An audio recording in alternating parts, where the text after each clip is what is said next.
life without a price, because I am free and cannot be sold or bought. I don't care what your children were taught.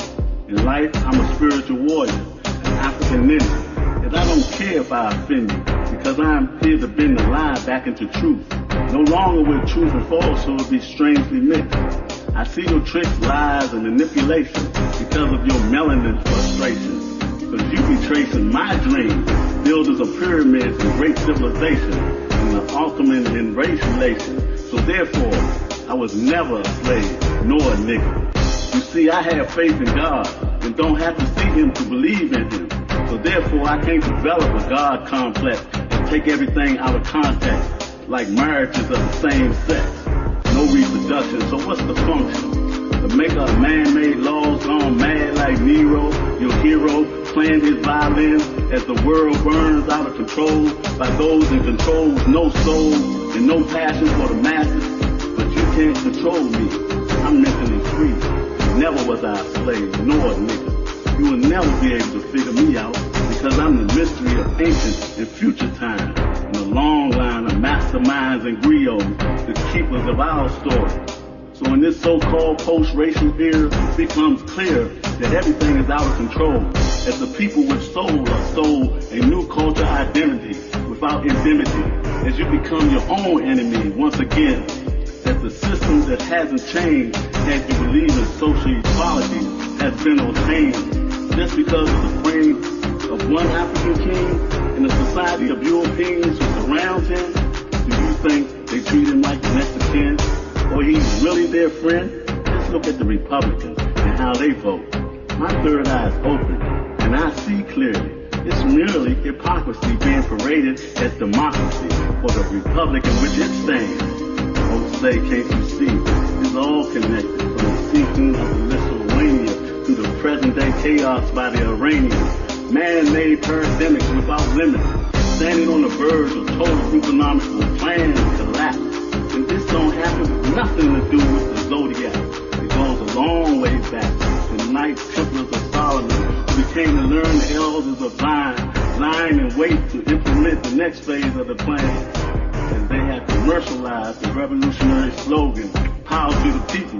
And the people don't know what they be buying, because the RIS, Federal Reserve, and the international bankers all be lying. Final sign of the New World Order being put into place. But you see, I never was a slave or a nigga, and I figured one aim, one purpose, one goal for those with melanin in their soul as God's plan unfolds.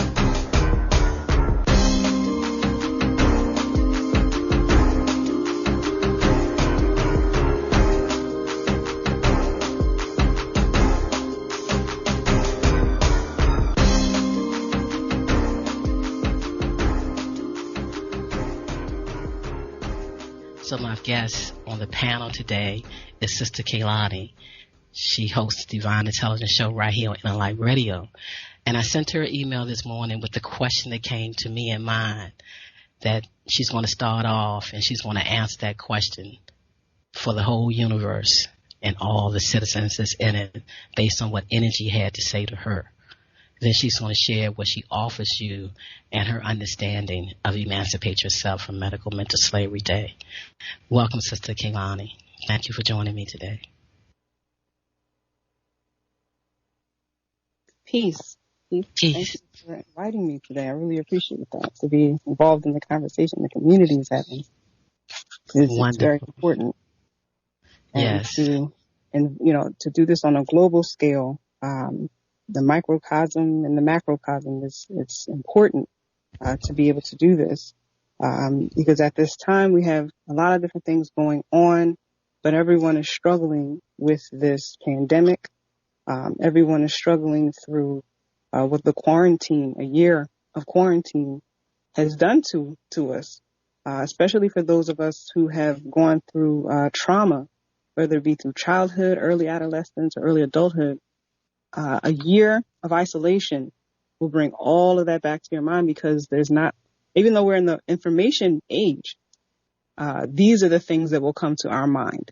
Once you've Netflixed, all the Netflix, once you've Hulu'd all the potential Hulu, the time to really draw upon and yourself, your personal energy to cleanse it and really have to face ourselves. This is what part of, we can say, if we utilize this opportunity correctly, we can say that this is something that is a blessing and that we can grow from.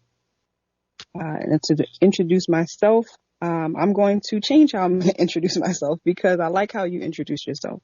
While I do have a lot of qualifications within the realm of natural wellness and spiritual wellness, what led to that is the fact that I grew up in a narcissistic hive, which is something that in Western medicine they're just getting to this.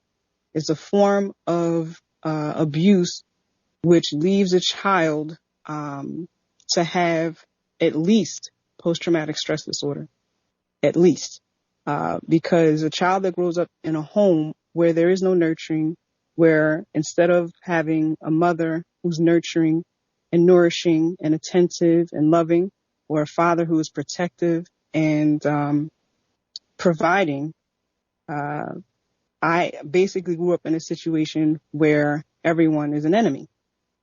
And these are the things that come back to mind when you are going through quarantine. Now, as far as the question, how all of this relates to the question of what does energy have to do with emancipating from medical mental slavery? Medical mental slavery, on one hand, this talks about enslavement of the mind, where you're allowing others to have sovereignty over your health instead of being able to take control of it. There are several things within the global community that we have to address, and one of the top ones is oppression on many different levels. And instead of allowing ourselves or allowing at this time children, women to be able to and men to be able to flourish, to be able to find what the spirit, or even communicate with the spirit, to have a good connection with the spirit, there are many things that will attempt to sever that connection, destroy that connection, and make you forget that it even exists. However, within the divine organization and within the creation of us as human beings, we do have a body and we do have a mind. And oftentimes that's it. That's as far as we go. And even when you talk about holistic wellness, which claims to address the spirit, you can't do that if you are absent from following a lifestyle that's going to help you to live virtuously, to honor what is sacred, to join in with others, to govern your relationships, to follow divine standards.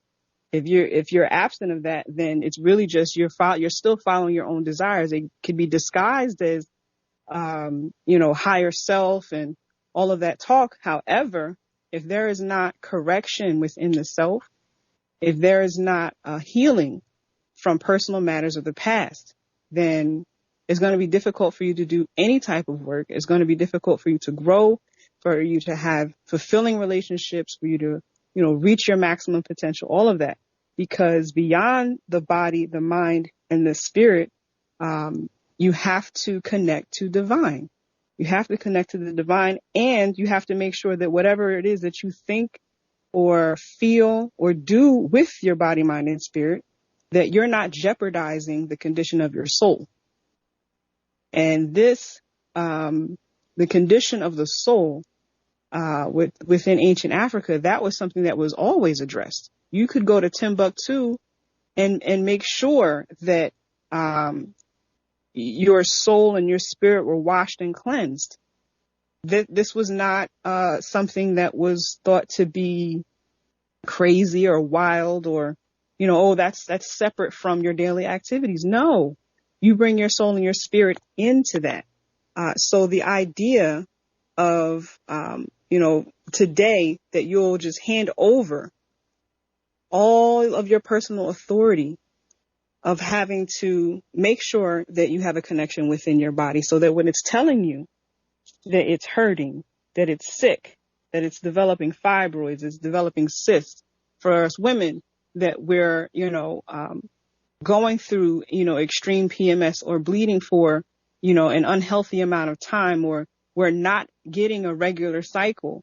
And for the men, prostate cancer, for our children now, eczema, all of these things have spiritual precursors of, all of the diseases, all of the sicknesses and illnesses, each of them, every single one of them that can be addressed physically has a spiritual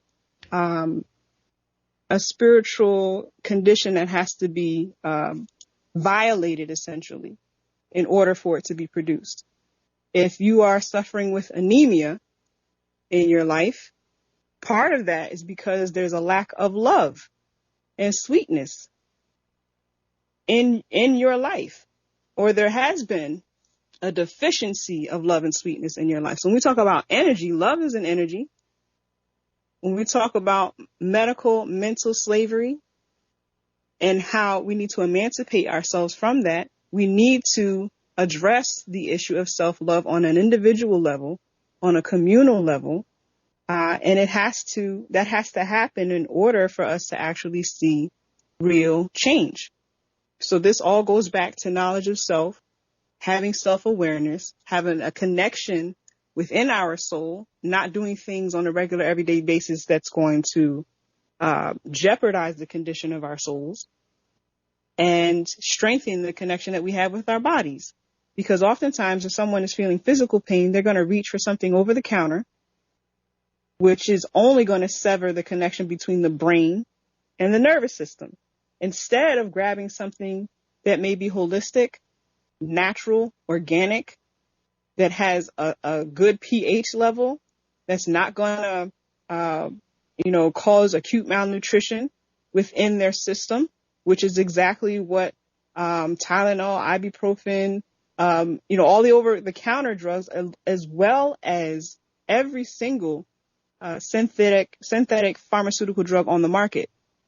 It's going to cause malfunction within the system. And what that means is that whatever the reason is, whatever the diagnosis is, whatever it is, whatever the reason is that you went for that pill or that injection or that cream, whatever the reason, the cause is not going to be addressed, because most of us only treat the symptoms. And the reason for that is because we don't know any better, because we're not trained any better. Why? Because of this medical mental slavery that we need to emancipate ourselves from. Wow. Wow. Right. We need to be able to reconnect, because in ancient times you couldn't be a healer without first having proven yourself to be in true connection and communion with the divine. You had to have a personal covenant. You had to be about that life, that you're going to do all you can to help others align within nature, with the supreme, with the all, with the most high. You had to do it first yourself, though. Right. So when you talk about energy, usually when I move through something personally, that is the moment, almost the same day, that someone who is struggling with that same thing is going to call me and ask me for help to move through it. Mm-hmm. I hear you. Wow, Sister Kalani. Say your first name for me. Kaylani. Yes. Kaylani. Mm-hmm. To open Emancipate Yourself with Medical Mental Slavery Day celebration, with that particular message and that particular energy, self-love, self-care, self-respect, self-worth. There is a reason they all start with self. You can't find them in anyone else. And that's what this broadcast, this panel radio show is all about. is supporting you with taking the time now, which they have given you anyway over the past 18 months, to tune into yourself. Not get hyped up in the energy of what's going on, but to step back and take time and honor who you are, how you've been caring for your physical body and your energetic body. My energy, like I said, is vibrating really high, and just your voice has soothed my energy patterns. Oh. And I want to thank you just for that alone, because the high vibration that I go through of have worked through and learning more as the body speaks to me about coming through this stroke and how I'm doing it naturally, holistically, energetically, consciously, no medication, no drugs, never have over-the-counter, anything. Only drug came into my body was 3 years ago when I had this stroke. And I quickly hurry up to relieve all that from my body. And so now I just feel the vibrations, and they are strong. But like I said, your voice has calmed me down. I'm going to go on to our next guest, but before I do, I hope that you can stay with us.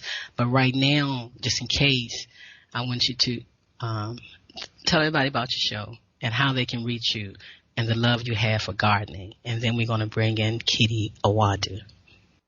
Oh, well, yes. I am a natural holistic consultant.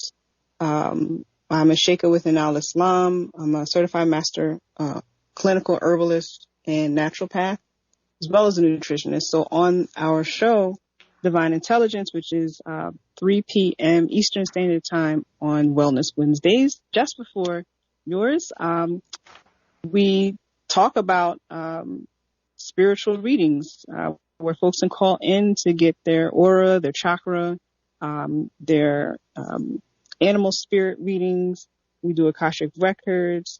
We do Kundalini readings, and the number is the same for you to call into the show at 310-928-7733. But during the week, you can reach me at 931-682-6878 or 856-454-7672. I am a halal medical practitioner as well as an indigenous medicine practitioner, and I stick to what is real and help folks to get some guidance and insight on how to heal. And that's what I do. And yes, you do. And your energy does it so well right in front of you speaking. Thank you so much for sharing that with us. Hope you can stick around and listen to our other panel, and we can end the hour with a general conversation between each other.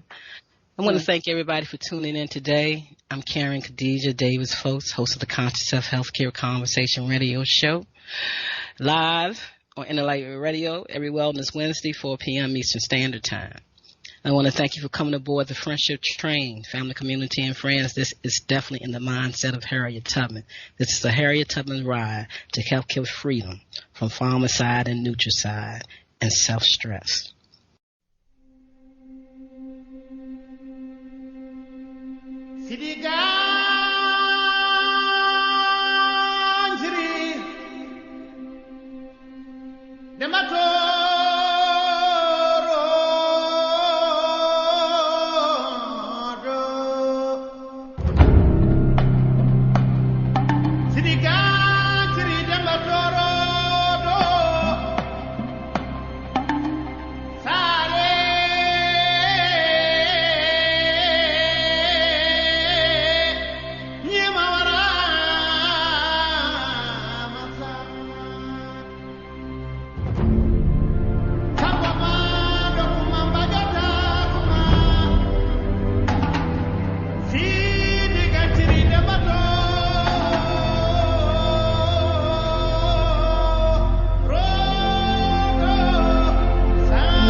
Tune into yourself. You see, family, community, and friends, it's not about having 1580 AM or Magic 102.3 FM. It's about tuning into yourself. Remove yourself, get out of the way, stop the static, release your energy. Tune into yourself. Challenge yourself, your greater self, to tune into Heaven 101. Just stop and be still. The power is within. Tune into yourself. I listen to rock, pop, jazz, and blues. I know the words and some lyrics too. But have I listened to self, that inner wealth, that invisible soul of my soul? You got to thank the power that be. Tune into yourself. You are always safe when you tune into yourself. Never any uncertainties. The frequencies are always clear. Tune into Heaven 101. Channel and control. Tune into yourself. You are eternal, infinite, and whole. You will go on forever, from expansions to expansions, from expressions to expressions, from experiences to experiences. Tune into yourself. You've got to thank the power that be. Tune into yourself. When you want to feel the beat, when you want to know the lyrics, you tune into the artist. To receive the right vibes, you tune into Donnie Simpson in the morning, Les Brown in the morning, Tom Joyner in the morning, whoever in the evening, and whoever during the lunchtime cafe. Family, community, and friends, I tell you, tune into yourself. You see, when you want to hear the truth, when you want to know the truth, tune into your conscious mind. Heaven 101. Channel and control. Tune into yourself and not others. You got to thank the power that be. Tune into yourself. Copyrighted Karen Davis-Foulks, 2000. This is so true, family, and definitely during this time of 2022. While you aboard the friendship train and when you leave the friendship train, daily take time to tune into yourself. Do a self-checkup, a self-analysis. Make sure that you give yourself time to breathe deeply every day. Just relax. Just relax and meditate and listen to what your body has to say to you. Comes from what you have said to your body. Take time to deep breathe, to purify, to be tuned into yourself. Don't give your power to people, places, or things. You are in control. And it's okay, it's okay, it's okay. It's all right, and it's okay to tune into yourself. Trust yourself, believe in yourself, honor yourself, know yourself. Because we always say, believe you can, believe you cannot. Either way, you are right. So take the time to know who you are and what you give in yourself. And is it based on what you want, somebody else want, what the media is saying, what everybody is saying that we all need to do? Sometimes things work collectively for us all, and sometimes we have to do something different just for ourselves. And only you know by tuning into yourself. Thank you for joining me this year as we celebrate the 12th anniversary of Emancipate Yourself from Medical Mental Slavery Day and celebrating April as Conscious Self-Health Care and Lymphatic Cellular Wellness Month. I'm Karen Khadijah Davis-Foulks, host of the Conscious Self-Health Care Conversation Radio Show.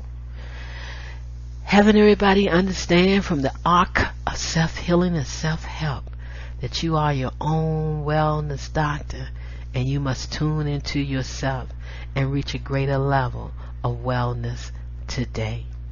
Peace, love, honor, and respect to you all. And thank you so much for sharing this information with a friend around the world. And let's breathe together in peace and harmony. Self-love, self-respect, self-honor, self-worth, all wrapped in self-assurance. Peace, family. Community of humanity.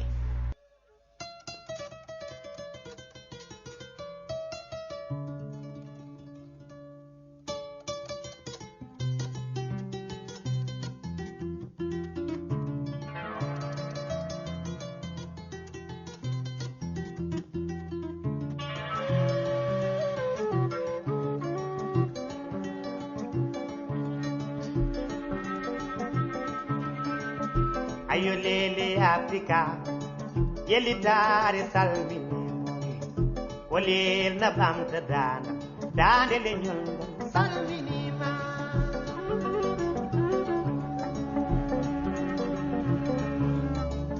Joli chabi to do barrel na jir kaneka la ketode. Bolumbal wulle loke, ulani mere minnani. Dental wawi jera. Yewtere noddi ko faamodirde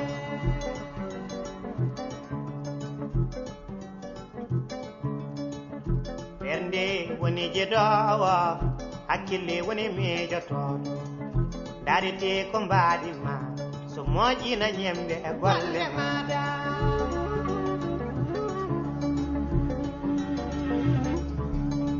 bandiraɗo jiɗɗo jam to mbawɗa wonde mi salminima bandiraɗo jiɗɗo jam ko mbawɗa wonde mi salminima an jiɗɗo hoore ma teddini hono ma mi salminima an jiɗɗo hoore maɗa teddini aduna mi salminima Allah sellin doole ma dandele ñolngol salminima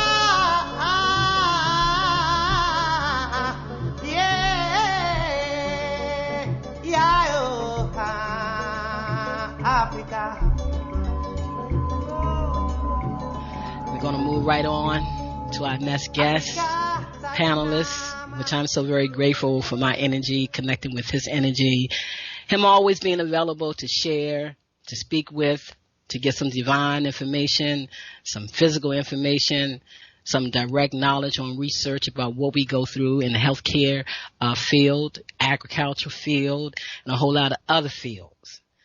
But the best field is the field of life. Welcome once again, and thank you for always taking the time to join me on Emancipate Yourself from Medical Mental Slavery Day celebration. Kidi Awadu.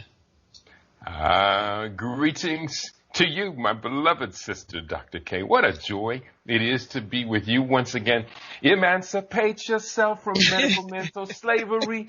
None but ourselves can free our minds. None but ourselves can free our minds. You know that's true, Dr. K. Oh, yes, I do.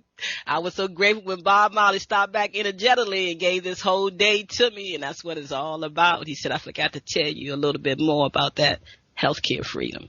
What it is, what a joy it is to be with you, with the whole Inner Light Radio family, Brother Jamal in the house, and listening to Sister Kaylani speak was incredibly inspiring. She is incredibly brilliant, insightful, passionate, and committed. And let me stop there because I could do about 2 minutes worth of adjectives lifting that brilliant light up. So I am a scientific futurist, former reggae musician as well. But as a scientific futurist, I charge myself with bringing data. Data-based analysis is very, very important from this perspective. You gave us a few talking points that I think are very important. Death, dying, disease, deception, and pain. Very powerful dialogue. And I'm going to do the best I can to share some brief thoughts on these topics, but at the same time, informing, inspiring, and exciting the audience to this idea that none but ourselves can free our minds, our bodies, and our spirits. First, on this subject of death, again, as I mentioned, data analysis becomes so very, very critical. This really comes under a part of the category of demographics, which I consider myself really, especially among African people in the world, to be one of the top experts on demographics. And among the various types of analysis, data analysis regarding death, is the subject of iatrogenics, death by doctor. In the United States every year, for the entire population, according to calculations I put in my 2017 book, Living Super in Paradise, approximately 1,154,000 Americans died prematurely in 2017 from medical-related errors, procedures, common practices such as the use of pharmaceutical meds do cause adverse reactions, and there's a reporting system that we can analyze. So iatrogenics. When it comes to specifically black people in America, this annual toll comes to 170,000 blacks dying prematurely, and I suspect that the number may be significantly higher than that, especially after this first year of COVID-19 pandemic, scamdemic, plandemic, whatever you want to call it.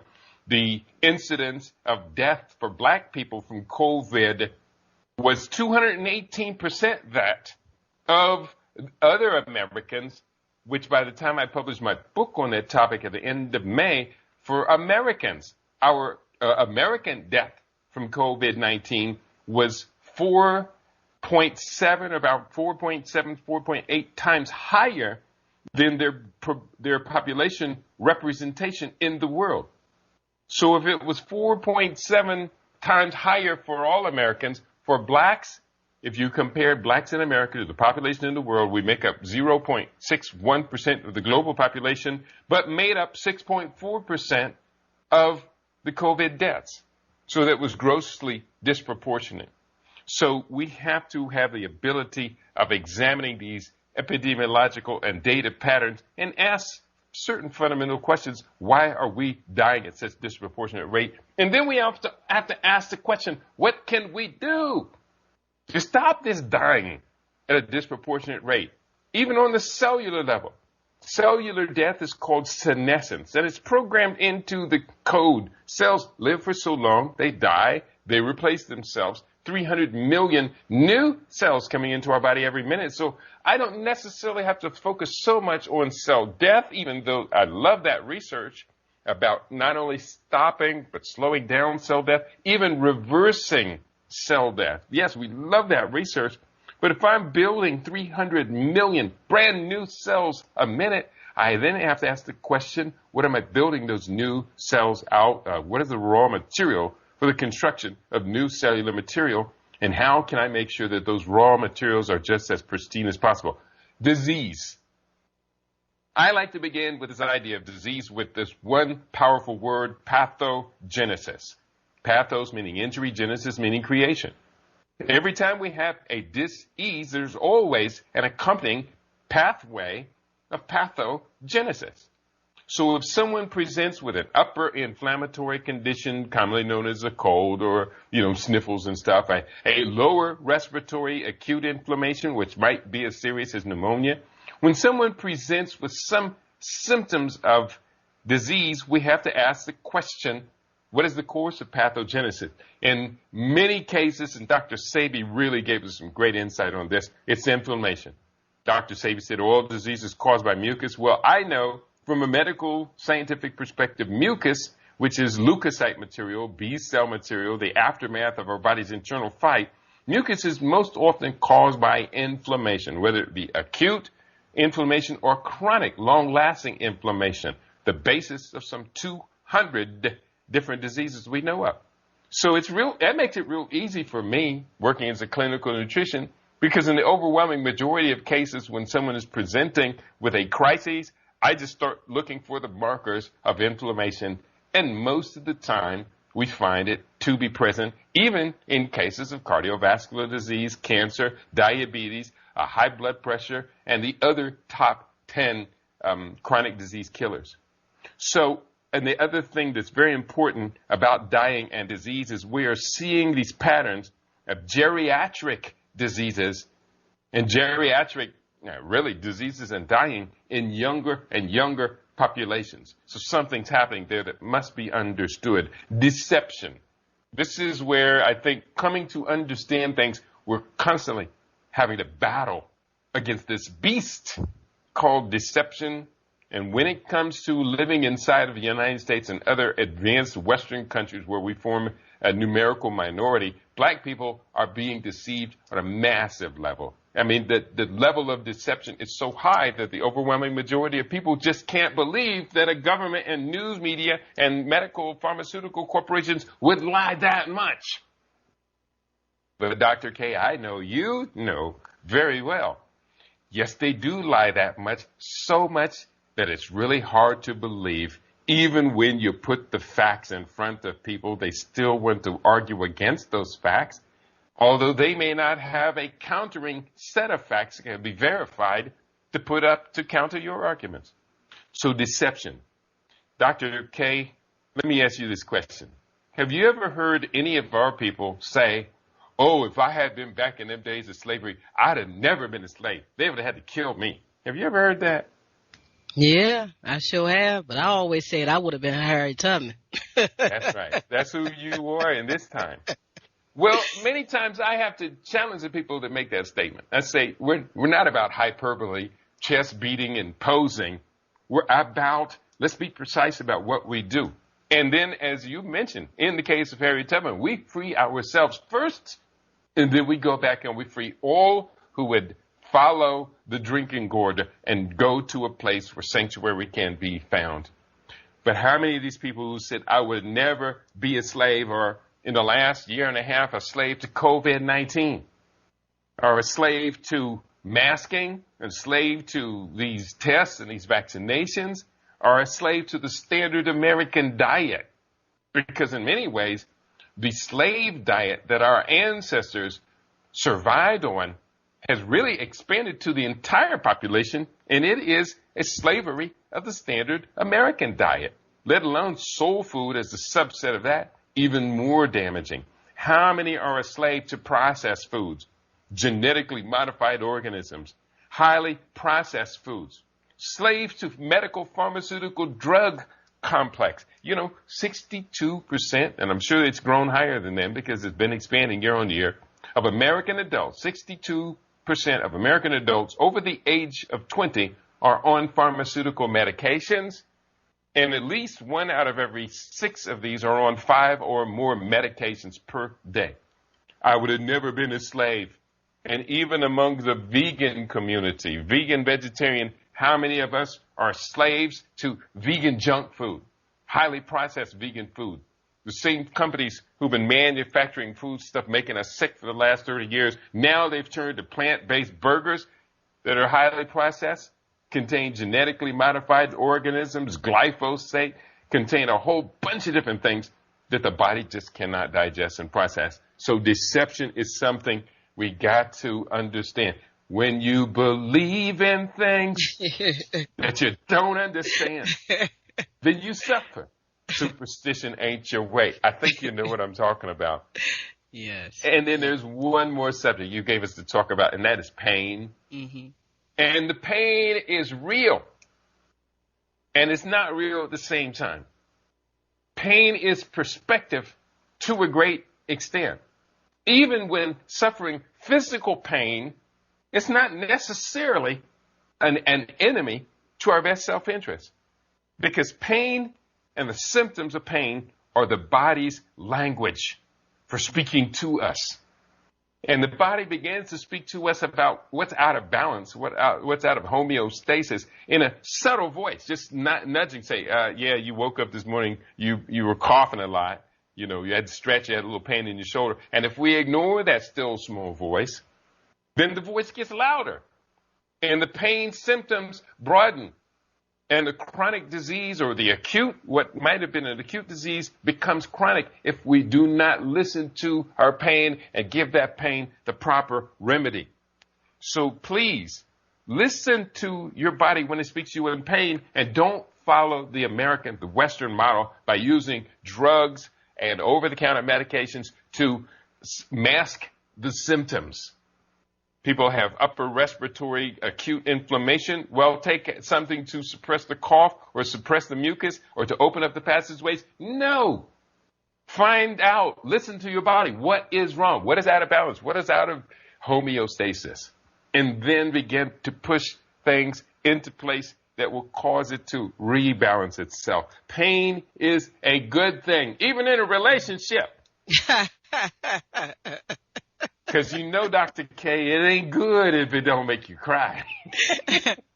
The best relationship is the relationship with yourself. And that's what we're talking about, conscious self-care. And sometimes even a relationship with yourself will make you cry.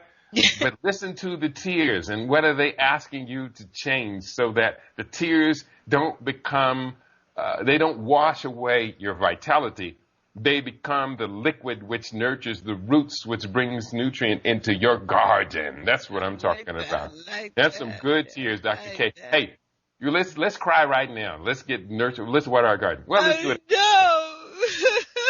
So we have to realize we can live without the constriction of pain-suppressing drugs. We can live without that. You know, you had your crisis. Well, 8 years ago, I got hit by a car. It snuck up behind me as I was opening the back door of my minivan. Bam! Drunk driver, 40 miles an hour, runs into the back of my minivan with my buddy in between the two. I should have been killed. The way it hit me, it's lucky my legs weren't severed. But I lived through it. But amazing, it took 10 months to heal and recover, and I didn't even take an aspirin. The pain was immense trying to walk for the first 2 months. Getting in and out of bed for 3 weeks would take me 10 minutes. And then as soon as I finally got laid down, I was hurting so bad, I said, now I need to turn over. But we got through it, and when the body healed, I was even younger than I was before the car hit me. So we can live without the constriction of pain, but we must listen to and we must respond to all of our internal systems, and that includes our emotional pain as well, Dr. K. Those are my thoughts on these incredible talking points you asked your brother to speak about. I sure did, and he sure did speak about it. Divinely, energetically, humanely, consciously, straightforward. That's right. Elegantly done, elegantly put. I want to thank you so much. Each year I ask you to come aboard the Friendship Train and share with the community on Emancipate Yourself from Medical Mental Slavery Day. Celebrated every April 30th. This is our 11th year.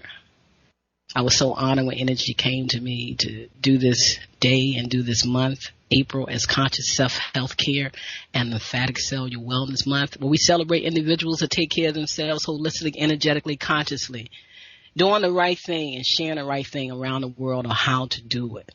Showing people how they shift out of chronic disease care, stress, stepped up out of the dark ages of disease care, left that fear alone, took the time to learn some anatomy, physiology, pathology. A little bit will carry you a long way on understanding the Western medical model and how you can better take care of yourself by coming above holistic care. All of that, bringing everything into a full circle for yourself, honoring the self-vibrations of yourself, listening to yourself, and really being true to yourself. That's what really matters. Chef Kidi Awadu, researcher, book writer, so many wonderful things to the community, music, sharing all the time, giving us our best, the best data, the best knowledge, the best research to help us do our best for ourselves, for self-care. Thank you for who you are, for what you have been doing, and being a fixture around my energy field and supporting me. Because it's through people like you, Sister Kaylani, Debbie that's going to be joining us very shortly. It's through your energy and what you do that I was able to hold on to with the power of myself and move myself through this state of this stroke as it was happening, as I was going through it, and staying firm that I know that my body could correct itself without medication and anything else. I'm honoring every individual around the world that wants to bring the best to people for medical care themselves, consciously, energetically, holistically, loving yourself to make this happen. Kitty, I don't know if you're going to have to go, but again, just reintroduce yourself. The world knows you, but again, for those that are just tuning in for the first time, how they can listen to you and how they can reach you and go to your website before we move on to Debbie to join us. Wonderful. I'll make this as brief as possible. Again, Kidi Owadu is my name, a.k.a. Chef Kidi, the brother from the future. You can go to my website where you'll find a large collection of my books. I'm about to publish books number 40, 41, and 42, Dr. K. So we're working overtime here. And that website is KEIDI.biz, Kidi.biz, as well as we have much of my health-centered work is on livingsuperfood.com, where we say food is nature's most perfect medicine, and medicine they never tasted like this before. And also, Dr. K, I'm about to add a new moniker, the world's healthiest senior citizen. And I have just completed a 56-day reverse the aging process program, and it really works, and we're about to begin teaching it, as well as just to prove that it's real. Yesterday, Dr. K, at age 65, I'll be 66 in September, I broke my lifetime all-time record for push-ups. You know, that's kind of my thing. One set, no break, from 1 to 215 in one set. All right. That's a big What a balance. brother. What a balance. What a balance. Ah, family, community, and friends, take a deep breath. That breath is what supports that lymphatic system.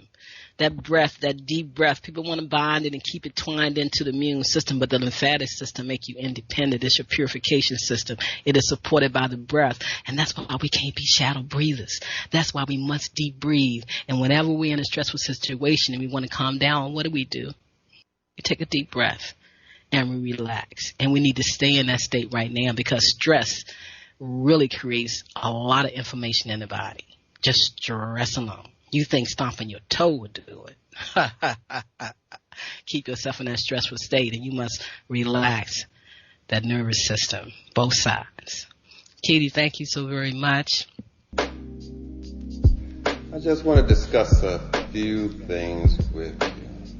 We're all under a lot of stress. We get a lot of stress for what's going on socially.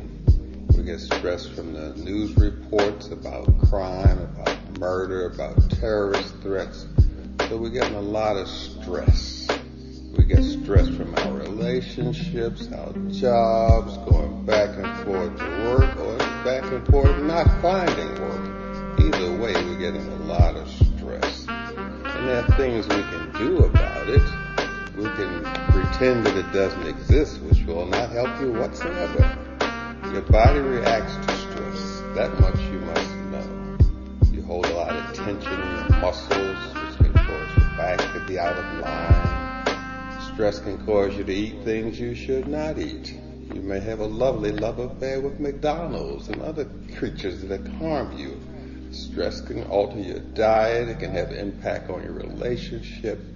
Usually, when the economy gets bad and stressful, divorces go up, breaking up relationships increase, children's behavior misbehave. All of these things are a result of stress, and we must find a solution, a natural solution, aside from the junk food, aside from the alcohol, aside from the drugs, aside from the sex addiction, aside from the game addiction, aside from all of these text messaging addictions. We need to find an alternative to these stresses, and nature is the best way to go.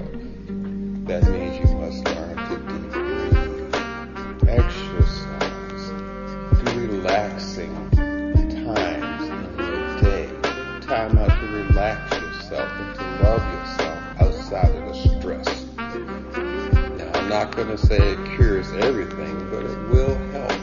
You're more mindful of the impact of stress on you physically, emotionally, mentally, spiritually, and with your relationships, and of course with your diet.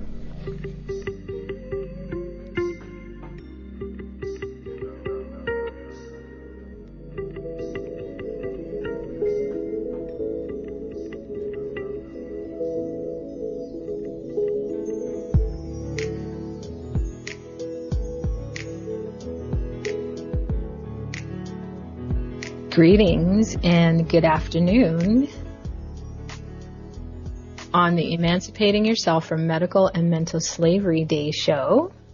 I'm here with Miss Sandra McKechnie, life coach and public speaker, who will be telling us today about various things. Sandra, are you there? Hey, I'm here. I like that music. Hey. The intro. So let's begin. I'm okay. Thank you. So let's begin here. So how have you gone about emancipating yourself from mental slavery in the context of someone who has overcome their own double consciousness? So please tell us how your journey began and what led you to creating and offering your double consciousness with 2 B's seminars. Mm-hmm. And can you please define double consciousness for our listeners who aren't aware of what that concept and the term means?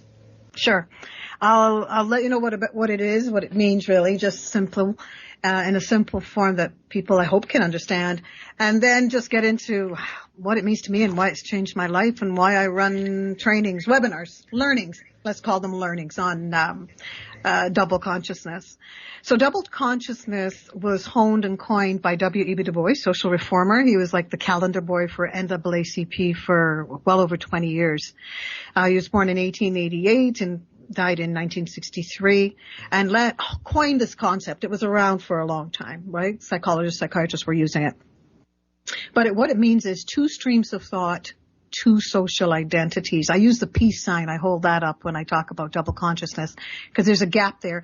And it's really referring to the peoples that are Indigenous brothers and sisters of the Americas as well, and are Indigenous brothers and sisters of the big largest continent on the planet, and Africa. So it refers to 2 streams of thought, 2 social identities, refers to people that were assimilated upon trauma. So whether it's the sub-Saharan trade, transatlantic slave trade, apartheid, colonization, imperialism, people that came across the trade and the others, right? Our brothers and sisters. So that 2 streams of thought has a lot to do with the fact that when you look at the peace sign, you see that gap, yes, it's referring to those that were assimilated upon trauma for hundreds of years and how they show up and why they show up, how they show up in the 21st century. And it has to do with people that are having a challenge just finding a sense of self. When you close that peace sign, there you go. You get that sense of self. And so we push back against that. So our trainings or the learnings that we do, we're doing another one coming up in February 6th and February 13th. This one is called Double Consciousness Fundamentals. And I put it under cultural sensitivity and awareness trainings. So, allowing our registrants, this is what happens in our trainings, allowing our registrants to just tap in to their conscious unawareness. So becoming aware that they may not be aware in relationship to our marginalized peoples and so-called minorities, that they may not be aware of what we went through and may have certain stereotypes that they need to connect going back hundreds of years, 21st century, 20, 19, 18, 17, say we're in the cusp of slavery, and just making that connection so the stereotypes, this can, eliminate, hopefully, diminish some of the stereotypes or the wrong stereotypes. And also in the trainings, the other point of it is, or the learnings, is causing people to deconstruct mindsets with an opportunity, a safe and brave space to look at some stuff, not destroy, but deconstruct and then reconstruct some mindsets. Okay, so how did you go about emancipating yourself from mental slavery? Like what led to this? Creating? Yes. Yes, this was pretty powerful. Okay, so I married white, and nothing wrong with marrying who you love and all of that, right? But what happened was, that was a precursor to where I was going, and I didn't recognize that. So we're not together now. But what happened was this. I was, all my life, most of my adult life, people were saying, you present white. You're white. You're so white. My sister girls that, And I later understood blackness doesn't have to do with putting on a dashiki. Dashikis are lovely, and going down to the local Afro Fest and buying some products. It's hard work. So when you have been assimilated upon trauma to be like, to assimilate into a so-called dominant culture, sometimes you really don't know who you are. So, for me, what happened was I collided with W.E.B. Du Bois, his book, The Souls of Black Folk, and he has another one, The Philadelphia Negro. And a lady by the name of Dr. Joy DeGruy, sociologist. This woman is, she's degreed to the nines and an amazing woman doing this work. She has a video called Post-Traumatic Slave Syndrome. It's an hour and 20 minutes and change, an easy watch. But it is dense. It's thick. I collided with W.B. Du Bois and, Dr. Joy DeGruy. And I wept because I didn't realize, I didn't identify with my people, my black people, in the 21st century. I thought logically we know we didn't just show up here in the 21st century, but there's a disconnect because so many, the Jewish people own their ma'afas, their horrors. A number of groups, Japan owns theirs. We were sort of taught or assimilated to think, no. Pull up yourself by your bootstraps, forget all about that, and then just move forward. But what we go through in our trainings is you can't go forward. You will continue to assimilate. You will chameleon into everybody else but who you were intended to be. Unless you go back and own our ancestors, our forefathers, or Dr. Martin Luther King's or Malcolm Little's, aka Malcolm X, owned what all of these people did for us. And that they didn't pass away. They didn't fight for nothing. So I went back personally, and I wept, recognizing that I had somebody back there that was raped, that looked like me, somebody back there, that they say I look like or belongs to me in the 21st century, closing that disconnect so I could get healing. Closing that disconnect so I could come back into the 21st century. So we go back in our trainings or learnings, we go back and we get the answers. The answers are difficult.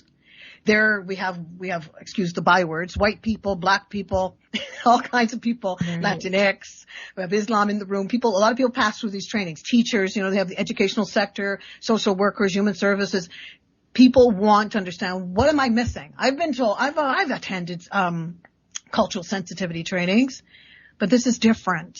It's going back and doing something that we are taught implicitly not to do. Just pull up yourself by your bootstraps and move on. Not looking at the fact that we had psychological castration, economic castration, and what does that do to a group of people? What does that do to a huge group of people, right? People that build the Americas. What does that do to these people? And of course, on par in a lot of this is our indigenous sort of the American Indians and our First Nations individuals and so on. So this is huge. But I collided with this because I was presenting white. I was acting white. We have this way in us that we don't want to say it, but I wanted to be white. They say white is right, black get back, brown stick around. But white seems to be the thing that's going to cause our children to have a better life. We can have that white picket fence. But God forbid that you connect with your lineage and your forefathers and your ancestors. So I went through a lot of, it was very transformational for me. And I wept over and over again. As the more research I did, the more I looked at. And then I did a PowerPoint. I kept talking about it to my friends. You're one of them. So I kept talking about it to my friends. And a friend of mine, she works at a major agency here in Toronto. And she says, you need to just do a beta test. Because she heard me talking about it, and she said, you probably need an audience. You need to share this. So I got a few friends together. I put it together, did my PowerPoint. I was finished, and that same lady who helps me right now, who does these learnings with me, she just said, yeah, we need to book you because we need this. They're now calling me back for a contract and coming up in the new year, a huge contract for me. And I'm moved by it. Wonderful. Because they looked at it. It works. And I just kept doing research on it, but it touched my life first. And that's the biggest thing. I didn't think I needed it. Even, this is my second marriage. I married white. The first marriage was a black man. Had no clue what that's supposed to look like. We have no clue how our marriages look like. And then I looked at a man by the name of Amos Wilson, and he was speaking about what relationships kind of look like for us, that we loved, soul to soul. We didn't just fall in love like other groups may teach us, or we have learned, but we've learned the wrong way to love each other. And the rest, all of that other stuff is gravy, like it just falls into place. But we love soul to soul. And so I learned a lot about this, and this changed my life. Wow. So generally speaking, as someone who's also a life coach now, because you've added that to your repertoire, Yes. with the ongoing pandemic situation, have you noticed a commonality amongst the mental health concerns with your clients? You mean in terms of everybody or African? Generally, Okay. African Canadians and whoever's your client, because I'm taking it there's probably more Caucasians up there in Canada. So yeah, there is. But here's the interesting thing. For a few years, I support people in social justice. I went to Canada Coaching Academy, because I wanted to, when I was doing my work, when I was doing the webinars, these learnings, I wanted to hold space for people that went consultations right around it, and I wanted to learn how to do that, how to really listen, how to really ask questions, and but what happened was that I left coaching I challenged sort of my teachers, and they had me speak at Canada Coaching Academy, because my question was, wait a minute, how are people showing up? People want to go and coach everybody. Well, I don't agree with that. Any and everybody. I think there's major groups that have gone through some horrors on this planet, whose land, I'm here in North America, that I'm sitting on. And for coaches, I'm not saying that if somebody comes in to do a landing call and you're, their client, their coachee, that you have to do a land acknowledgement if it's an Indigenous person. But a coach should have the mindset of acknowledgement, or do a 101. You don't have to do a degree on it, but understand who is in front of you. And Blacks, Indigenous, one should know, wait a minute, what are you coaching if you're not aware of what's happened to these peoples? What lens are you looking through? So now I've challenged that lens. I ended up presenting for my school, and I also ended up just sharing this in a capsule that I'm in of coaches in the States, actually, that they wanted more of this, like to understand more of it. So I put out that challenge there. So now people are looking at coaching differently, because there's a lot of mental health challenges. And so when you think of implicit bias and dehumanization, anti-oppression, that's happening. There's a lot of it going on right now. Mm-hmm. And I find that a lot of my people, Black people, are not, excuse the byword again, are not really coming, unless they feel safe. Who would? I wouldn't. Aren't coming out of the closet, so to speak, with the fact that they are feeling emotionally, psychologically in a deficit. Even now, the saying goes, when the dominant group, they got a cold, we have a pneumonia. When they have pneumonia, we're on life support. When they're life support, where are we? We're dead. So one of the reasons I do this is so I can speak to people, non-Blacks, absolutely, because a lot of non-Blacks are coaching, a lot of white people, European people are coaching. But what lens are you looking through when you put up your shingle and you want to coach Black people, you want to coach Indigenous brothers and sisters, you want to coach people from Japan, you want to coach Islam, you don't have a 101 on what that looks like. And especially Indigenous and Blacks who are in mental health is huge. The challenge right now it's overwhelming at this particular point with all that's going on the planet right now.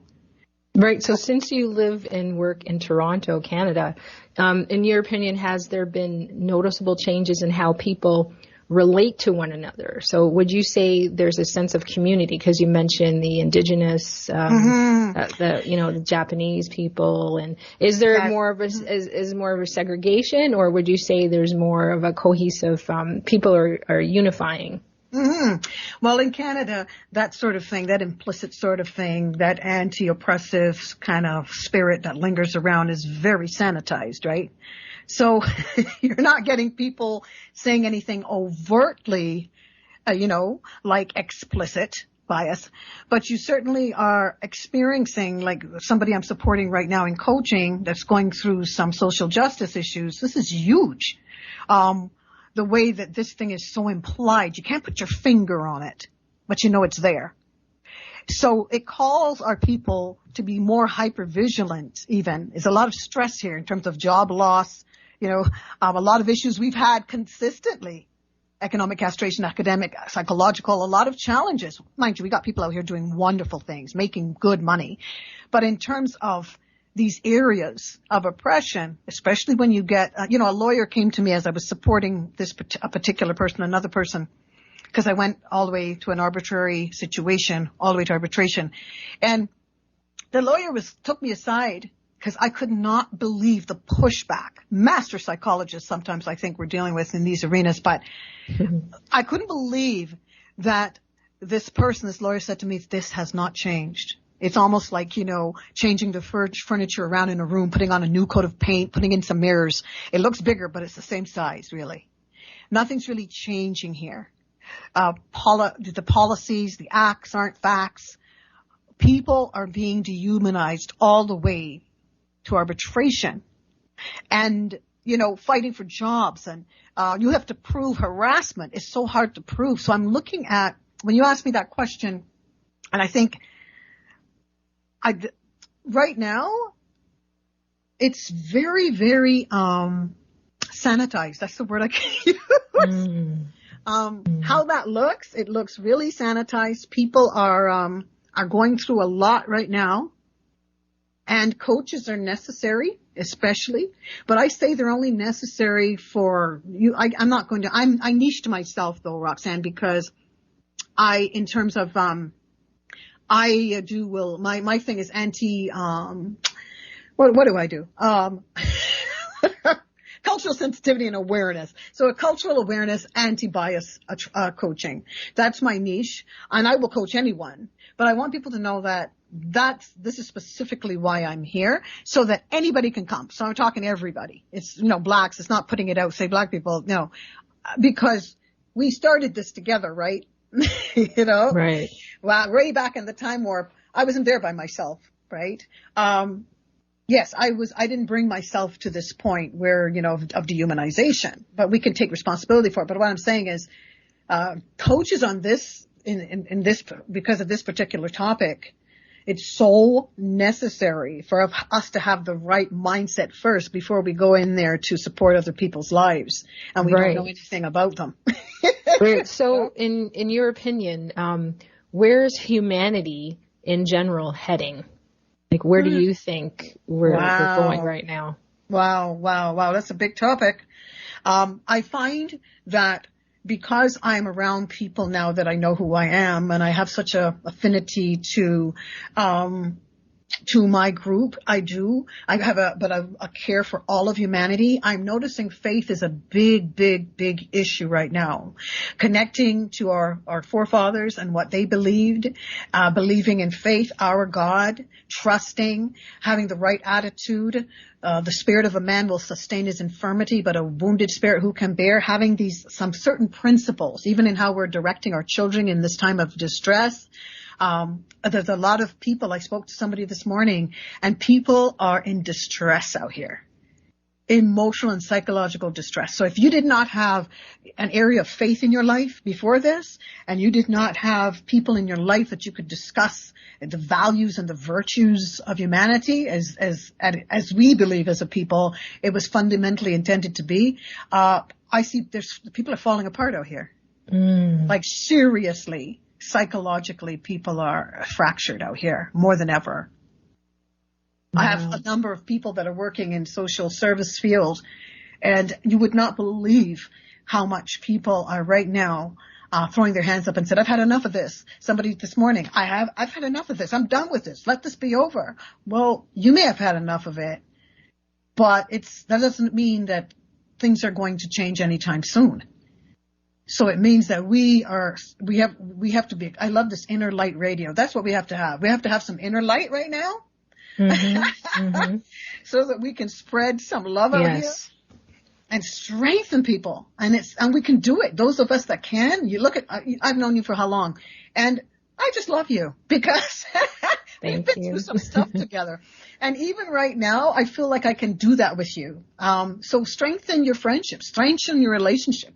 Community is more important now than ever. Huge than ever. And recognize your friends that you might have to be honest with them about some stuff, but lovingly. You can do that, and we can get to a place where we can handle some of this. And I might have to pitch you some faith so that you know, because so that we can really tap in spiritually and really look at that inner light and get it out there for each other. Carefree. Right. Exactly. Now, is there anything else you'd like listeners to know? Well, I would love listeners to join me in my in the opportunity to be a part of our learnings. It's called Double Consciousness. We have a Double Consciousness Fundamentals and a Double Consciousness Advanced, and we have a really beautiful special right now on that training. And we would love people to get into it if you register before December 31st.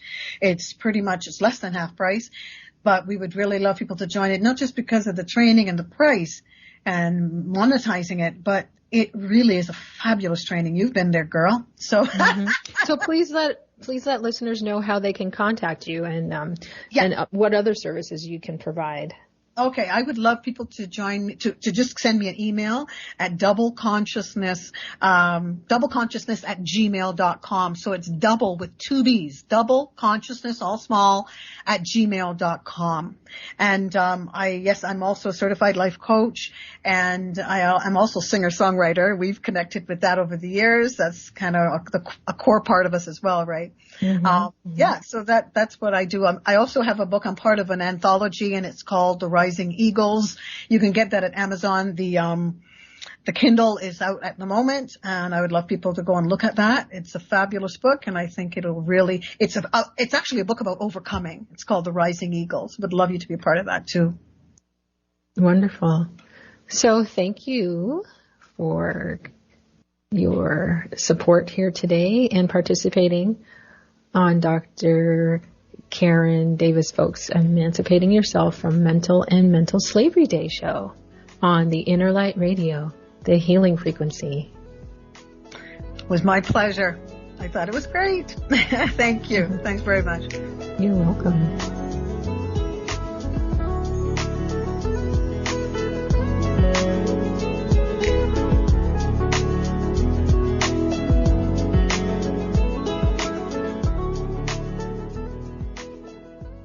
Greetings, everyone. Are you still taking care of your human body field cellular malfunctions from an outdated healthcare system?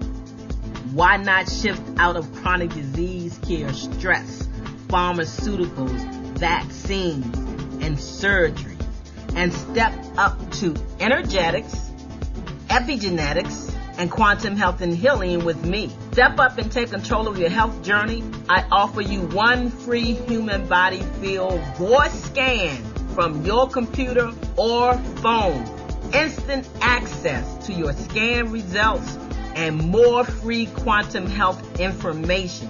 For more details, visit consciousselfcare.com.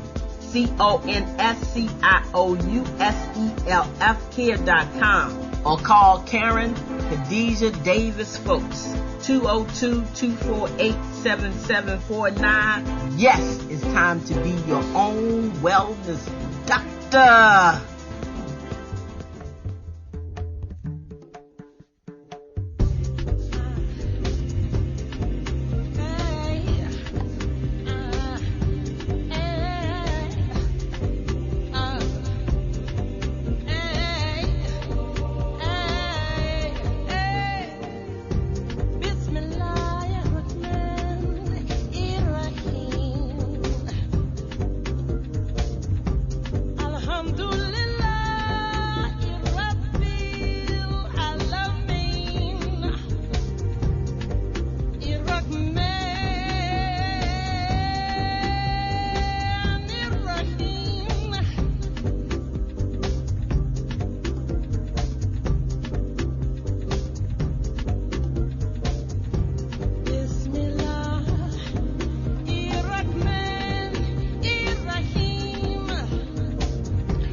Greetings and salutations here at innerlightradio.com, the healing frequency.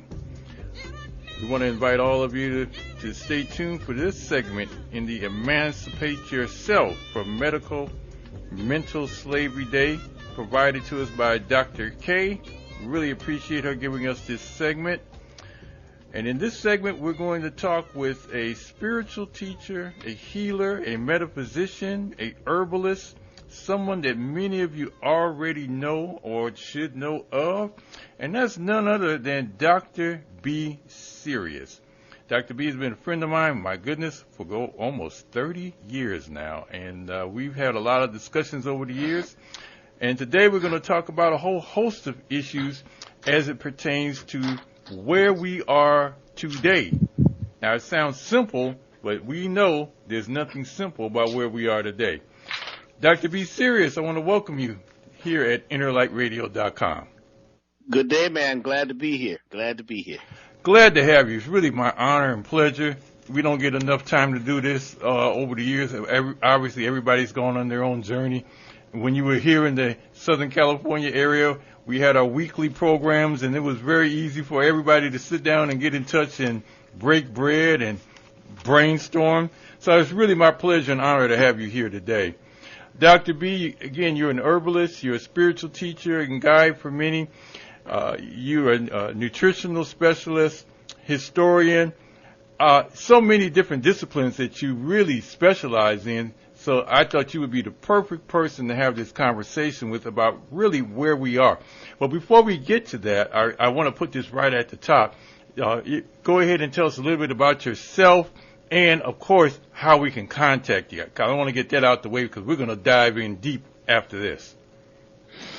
Well, I started out in the music industry as a musician, producer, a recording engineer, mastering engineer, which actually catapulted me into the natural health world because of the challenges of, that industry and the stress and the way I was eating and living.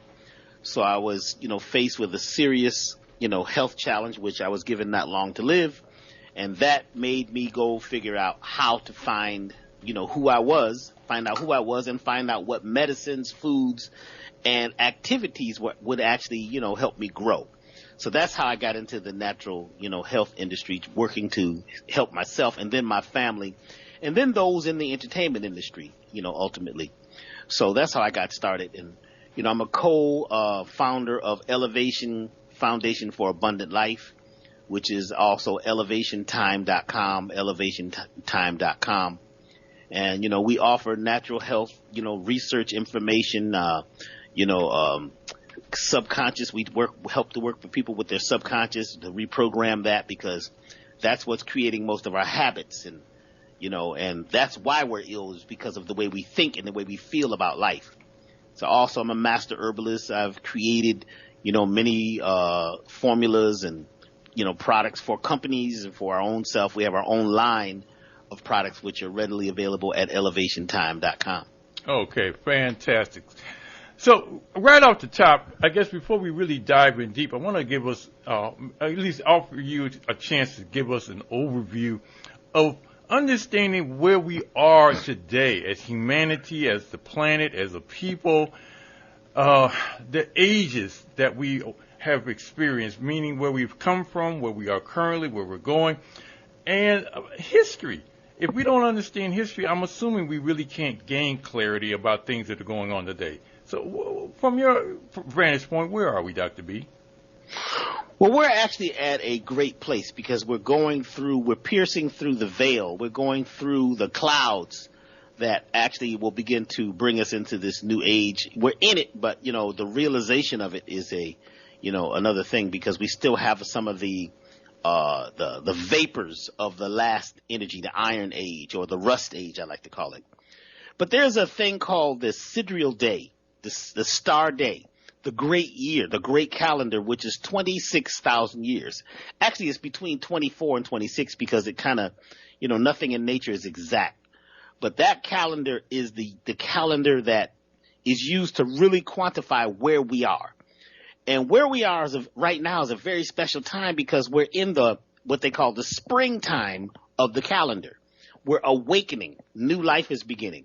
we were in for the last, say 14,000 years or 13,000 years, we were in the sleep.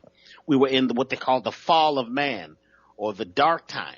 We're in the time where the sun, the energetic sun, right, our spiritual sun is rising, and we're waking up from that deep sleep where man, you know what I'm saying, it's control, power, competition, back to a place of more love, more togetherness, more, finding harmony and taking peace and turning it into wholeness. So we're at that time. And what's really interesting is every 13,000 years, our whole solar system goes through what's called the photon band. See, the photon band is this big ball of light. It's like a cloud of light in space where there's these beings called the biophotons. Okay, biophotons are the light energy that all living things emit. But these beings or these energies and entities are in this cloud that our whole solar system goes through every 13,000 years. And what happens is the people on the planet, even the plants and animals, they change, they shift. Well, this particular shift that we're going through now is ones to awaken us from the sleep that we were in. Because these biophotons, they go into our system, they go into our chakras, they hit the solar plexus, they hit the pineal gland, and they turn on the parts of the DNA that were sleeping for 13,000 years, which is what they call junk DNA. So we're actually we are becoming the new beings. We're the Nubians, you see. But the powers that be, right, they know history. They know about this 13,000 year, this is 26,000 year. They know about all the different ages that we go through where people change. And if you are creating a slave colony, you have to create a situation where you keep the slaves perpetually on the plantation themselves. You get them to even fight for the slave master. You know what I'm saying? So it's like, the black sheep is always attempting to get across that fence and get off the plantation. So this is the time where we all would naturally become the black sheep and jump off the plantation and go and become more telepathic, more loving, and work together more in units, and back to the village concept. So those who are in charge kind of know that, and they say, well, what do we do to scramble that so we can keep the slaves on the plantation? Fear, false evidence appearing real, false expectations appearing real, or the anticipation of pain, death, or anything. That's fear. You create fear and the people become inferior, right? And once they become inferior, they have an inferiority complex, and at that point, whoever the slave masters or the soul catchers or whoever would like to be in control, the conquerors, they got you because they've got the brain, they've got the mindset, they've got the thinking based on fear. And that's where we're at right now. There is a big push to keep us at the place of being slaves, not only to someone else, but to our fears and to our past. Well, let me ask you right here, Dr. B, because there's some outstanding issues that appear to be inflicting and affecting the world, which is causing this kind of anxiety that you're talking about. Two major things right now: global warming and what they're calling the pandemic. From your vantage point, what is global warming and the pandemic? And are they associated? Well, the planet goes through a period of cooling and heating. It does that automatically. Now, because of the amount of animals, domesticated animal in their waste, we're actually heating the environment up much faster because those toxins are putting methane gases and other gases in the environment, which is changing the environment. And right now we're at a place where if we continue to consume, right, so many domesticated animals and keep them at these feedlots, they say we've got between 30 and 50 years before life as we know it can exist. You see, so we're eating ourselves to death. And we could say, well, we could blame the big corporations. Well, no, we have to look at ourselves because you're choosing it. It's what you're choosing. It's our choices. And it's a supply and demand thing. So once you stop demanding something, they'll cut the supply. Like right now, you see veganism is huge, or plant-based. You see it in regular stores now. In fact, I was in a gas station the other day. They had a plant-based section in the gas station. And see, this is driven by money. It's driven by commerce. You see, so there is a concerted effort to change, but the heating up of the environment, which I call terraforming, is done when you come to a place, a country, a planet, and you change the environment and you heat it up, you change the temperament, the temperature to a point where, it begins to destroy itself, and you have colony collapse disorder. So this has happened many, many times. In fact, the planet as we know it, or the people on the planet, have been destroyed 5 times, you see. And what we're going through is the 6th one. Actually, it's 4 times. We're going through the 5th, apocalypse right now. But that doesn't mean everything is over. That just means that, it's a cleansing. It's a detoxification where you're getting rid of waste. So we begin to see all this stuff right in front of your face now. It's like, you turn on the television or the news, it's like a comedy show. You can't even believe it. It's like, are they really saying this? And then you watch the people who are just going along to get along, living in the days of the week because they're dazed out, and they're living in the weakness. They're waiting for the weekend, and they wake up Monday and morning and they're sad because they're like zombies. That's not everybody, though. That's just a certain group of what you call the mainstream. There's another group of people who have totally awakened, who are living more in accordance with nature, who are ready to change things. They're doing it. This is a beautiful time if you lean towards what's good about the situation, because in every crisis, right, something really good comes from a crisis or a storm. And we're in that time right now. Is that the role that this quote-unquote pandemic plays?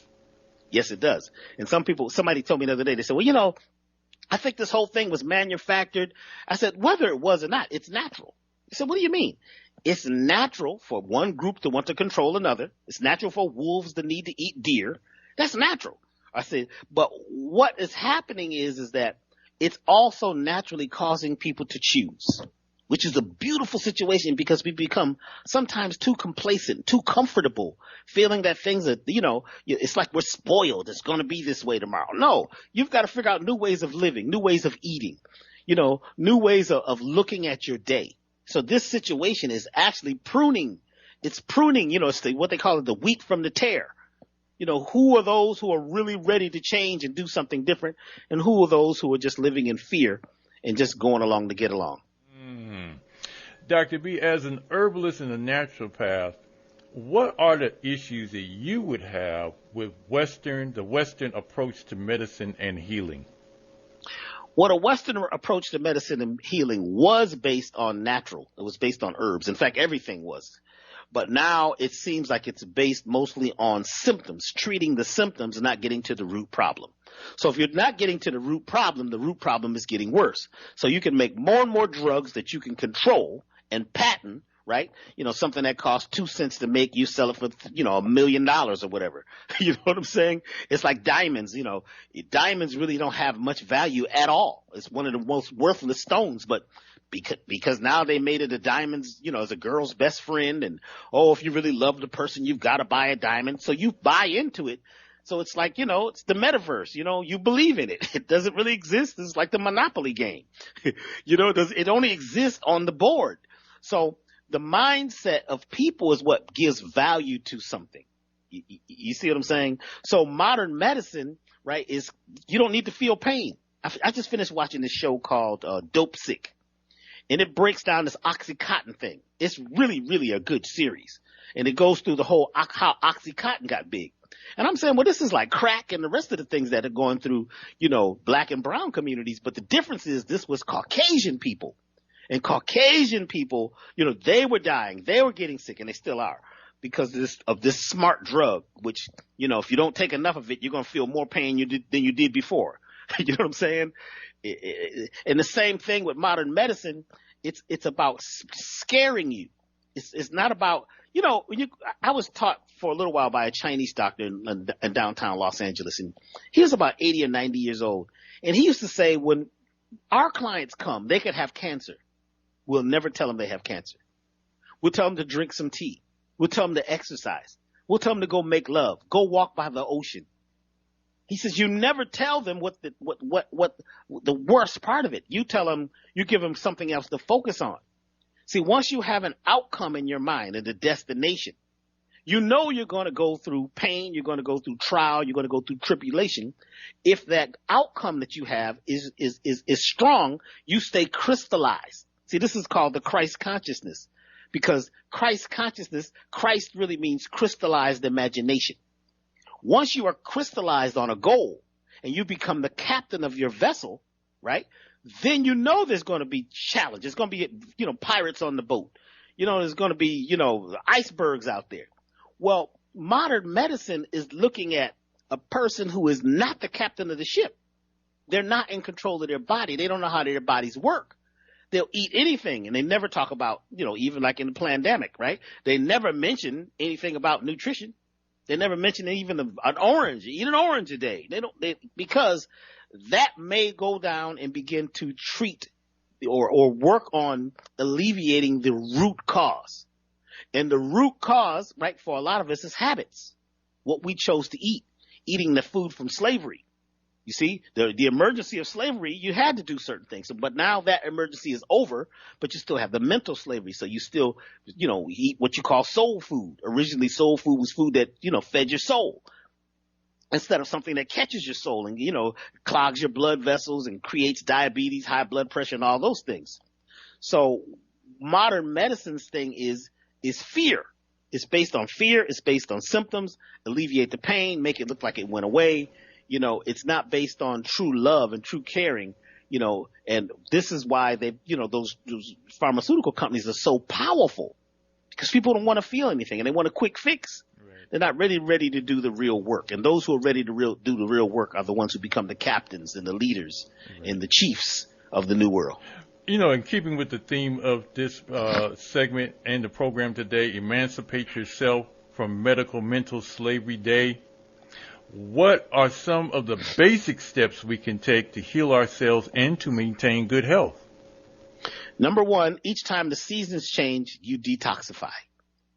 I'm not talking about just a colon cleanse where you do a weekend colon cleanse and go to the bathroom 3 times and, clap. We're talking about like a 28-day cleanse, because as I mentioned earlier, everything is based in cycles, what they call circadian rhythms. The body, it heals itself, feeds itself, rebuild cells, all in a 28-day period. It's a 28-day, a moon cycle. So when you detox within a moon cycle for 28 days, then you have the deepest, levels of healing and rejuvenation of the body. So, I created many years ago this, the Elevated Total Body Program, which is about parasites. The number one issue people have is parasites. Even in politics, and the people that you think are running you, they're parasites. They use your energy. You do all the work and they sit back and, and drink your energy. That's the matrix. You see? So when we detoxify our body, we help to get rid of those parasites, the superbugs. I'm not talking about just the ones in your colon, the simple ones. We're talking about the ones that live systemically through your body. And one of the biggest ones, Jamal, today is called toxoplasma.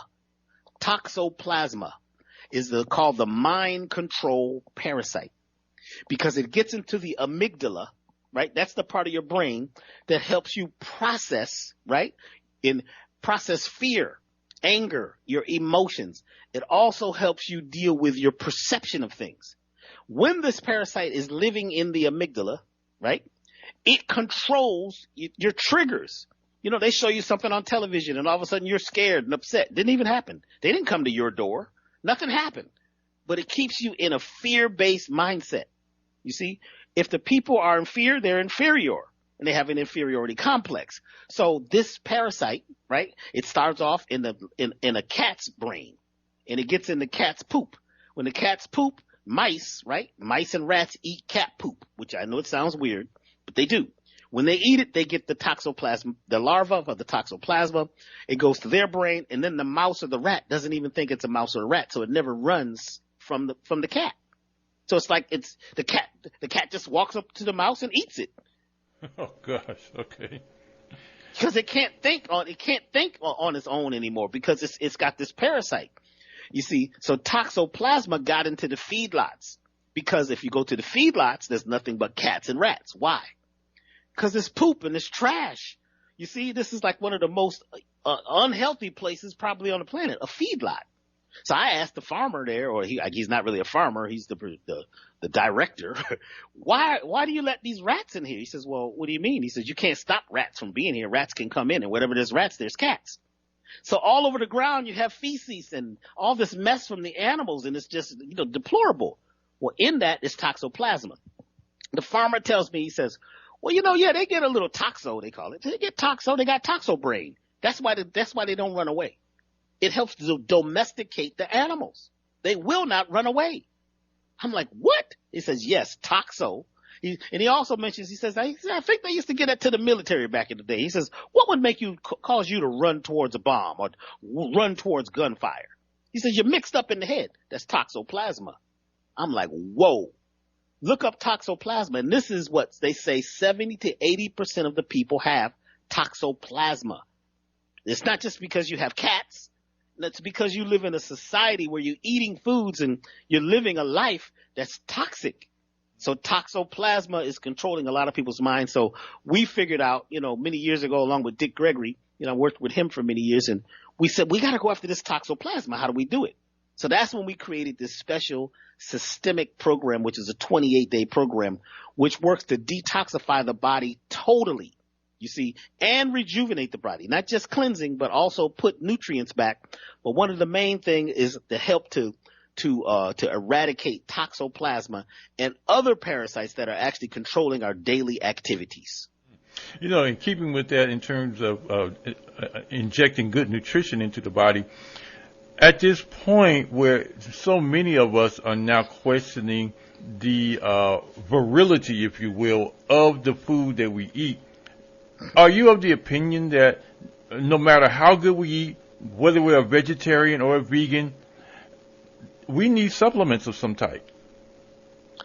Well, of course you do, because the soil, most of the topsoil in North America is gone. It's down by the equator. You see, so you're not getting enough nutrients, and you really need minerals. Even to make vitamins and all of those things, you need minerals. And there's not enough minerals like iron. There's not enough iron in our soil. If you don't have enough iron, then your cells are not going to be strong. Your body can't carry enough oxygen. It can't heal itself. So the average person in North America is dealing with some level of anemia, you see. And then, you go to the doctor, they give you ferric oxide, which is rust, and now you can't use the bathroom, and it's doing the opposite of what you like it to do. So there are natural forms of iron that, like in plants like sarsaparilla and, and elderberry.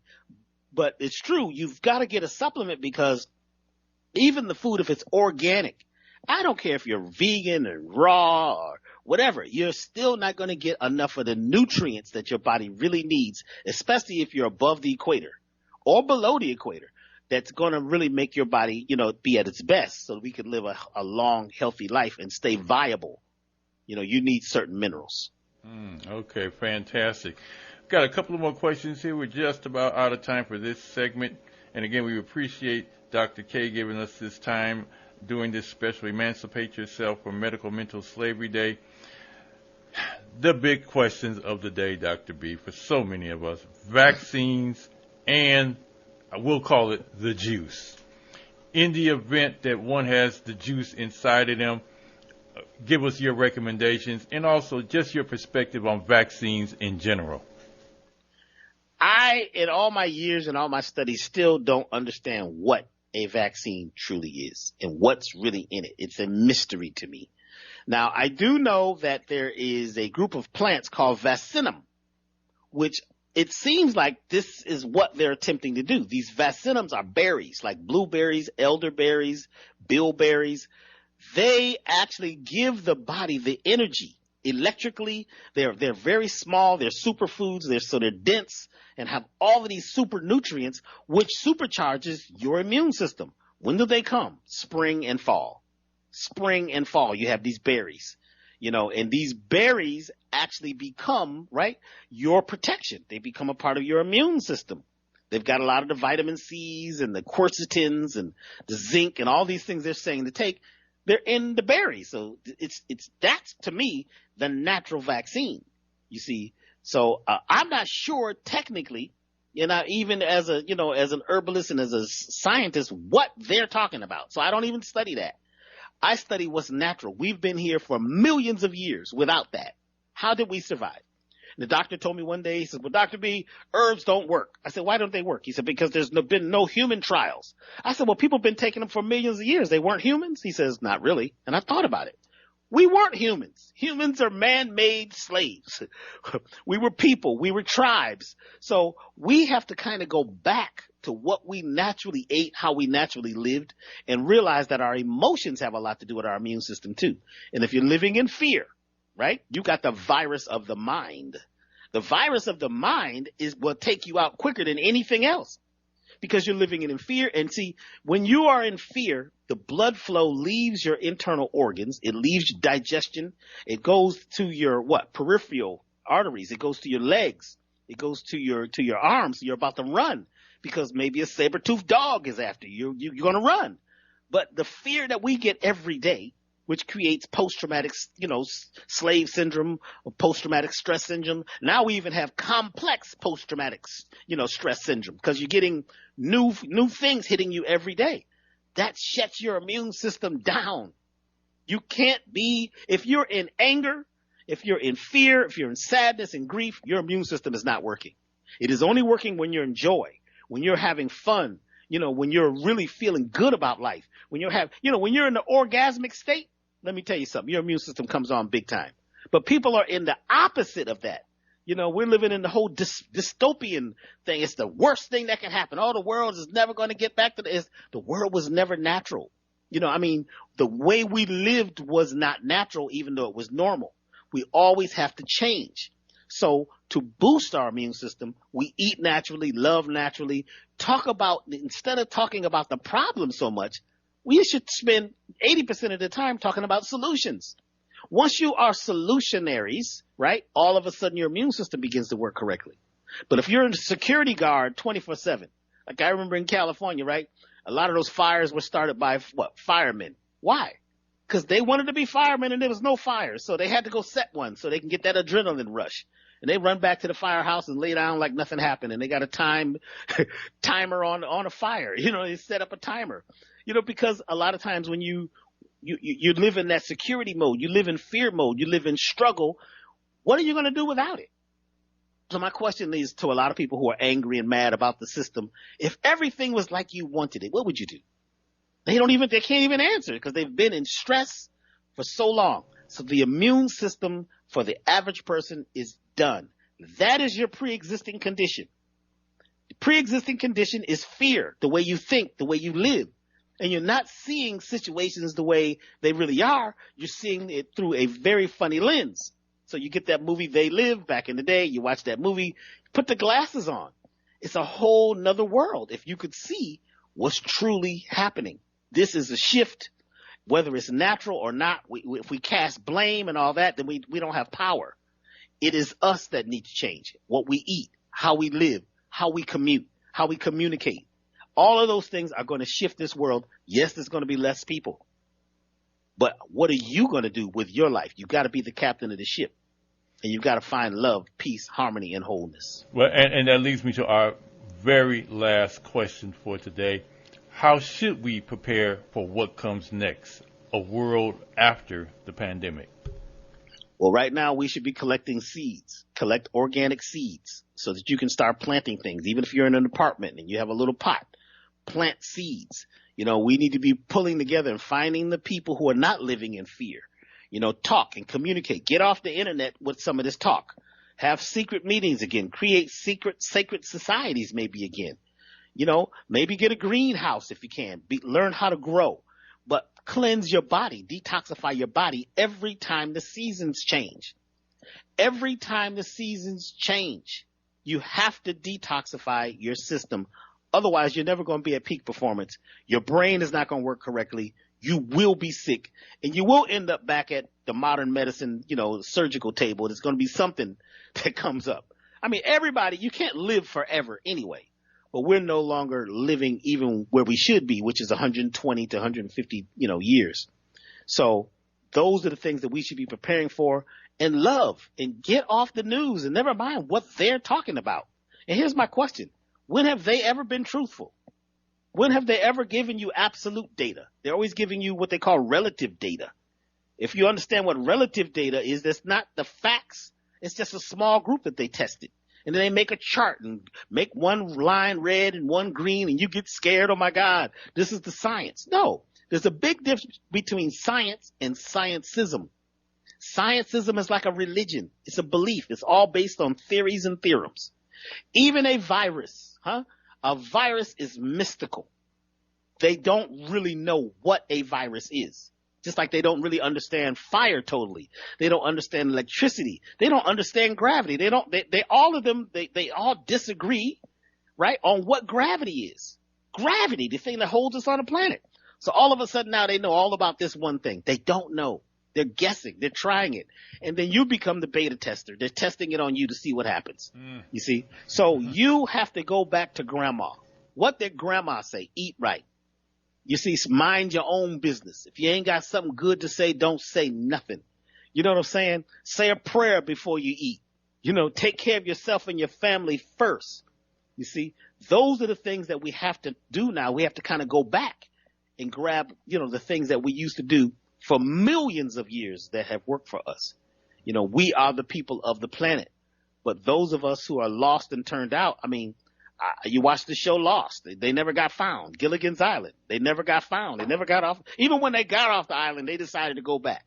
You know what I'm saying? So if you would like to be, you have to be, do, have, and live as if you already have it. Live as if you're already at your destination, and act as if you're already at the destination. You're not waiting for anything. And this getting back to normal, just keep it in mind that what you called normal was not natural. You see, right. we have been eating, very, from the microwaves to the Betty Crockers to the, all of that stuff that we went through that was all about, convenience. That was a problem. We got to get back to doing some real work and putting in some time. Like I said, and that's love. Put your hands back in the dirt again. Yeah, I always thought it was very interesting where we want to all go back to something and are now afraid to go forward. We're afraid of the future. Yes. And we're afraid of the unknown. That's what it is. A lot of my clients come to me and they may have cancer, diabetes, dealing with something serious, right? And I'll ask them, what would they like? And they say, well, I don't want to feel pain. I don't want to have this. I said, well, what would you like? And they said, well, I don't understand what you mean. Do you know it takes almost an hour to find out what a person actually would like? And then they might get to a point where they say, well, I'd like to have $1 million. And I said, well, that's only $500,000 once you get rid of the tax, once the taxes come in on you, unless you know how to invest it. You see what I'm saying? Which could cost you $500,000 to figure out how to invest it. I said, so what would you really like? If you could only mention the end result, think with the end in mind. Where would you like to be? Oh, I'd like to be on beaches. I'd like to travel to the pyramids. I'd like to just sit in the forest. If we could get to that point where we could focus on what the end result is, what is the desire? And if we could focus on when we leave this planet, what would you like them to say at your funeral about you? Oh, he was afraid of the system and he went down to the church and got the juice and you know what I'm saying? Well, he was scared of this. He worked his whole life. He never took a vacation. He took care of everybody. He never took care of himself and his heart attacked him. You see? So once we get back to, ourselves, who are you inside, or recreate who you are on the inside, everything changes. And herbs are for the healing of the nation. And not just herbs, minerals, and there's a lot of natural supplements out there. And that's why I started creating supplements, not just based on herbs. And a lot of the things that I use in my formulas are not, they're not your mainstream things. You never heard of them before, because there's more medicine out in nature than people have ever even known. So I don't do anything like anybody else. My thing is to help get rid of mental, physical, and spiritual parasites and help folks become healthy, wealthy, and wise. If you're ready to do that, then elevationtime.com is the place to come. Well, we do classes and workshops and all those things to help folks do that. Fantastic, Dr. B. I want to thank you so much for being a special guest here on Emancipate Yourself from Mental Slavery Day here on InnerlightRadio.com. Obviously, we're going to have to do this again and do an extended version of this conversation, if one can imagine that. But Dr. B, I want to thank you once again for being a special guest today, and obviously we'll be in touch. Hotep, sir. Peace, my brother.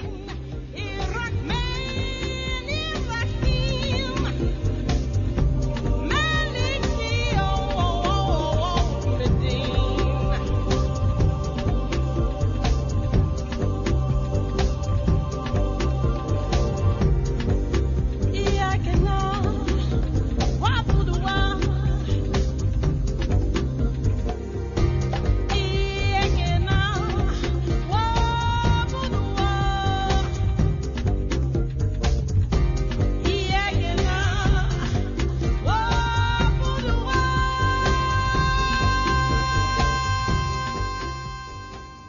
planet has come under a period of ignorance, dumbness, and lowered vibration, and that time is now to move. It is past. There is no reason for ignorance, dumbness, or lowered vibration if you want, and if you happen to be of the sons of the God and you don't respond to it, you will soon be dead. Now, isn't that a big threat? I'm not making the threat. I'm interpreting new and future knowledge.